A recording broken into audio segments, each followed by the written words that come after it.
I've always found my gearbox more James May than Jeremy Clarkson. It's just a bit sluggish, a bit slow. It just kind of lets the car down a little bit. You can be driving along, you've been trying to smash those gears, and it doesn't quite have the snap that it really needs to. And that's where this comes in. This is called a transmission mount, and it goes up underneath the gearbox and replaces the OEM mount. It's then really simple. You get your M10 bolty thing, your new mount, and 2 M10 screws. So then it's a case of getting under the car and taking out the original one. Just be very careful. You don't want to break anything. And then once you've got the other one out, you can put this one in.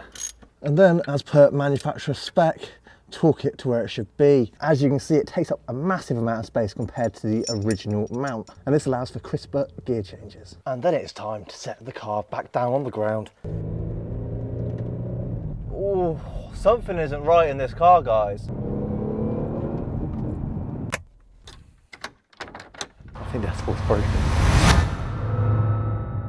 You join me the next morning and we're off to the garage. I'm going to hope that you can just chuck it up on the ramp and have a look, because something still isn't right with the Audi. But I've noticed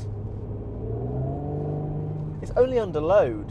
I'm really hoping that the phone mount is fixed now as well. I noticed when looking yesterday that there's a lot of movement on it. There's still movement on it. I'm really sorry. I'll have to go and get another one. Well, we got to the garage, so that's good. Worrying sounds. I don't think there's a lot we can do apart from see if we can get it up on the ramp today, try and get it sorted.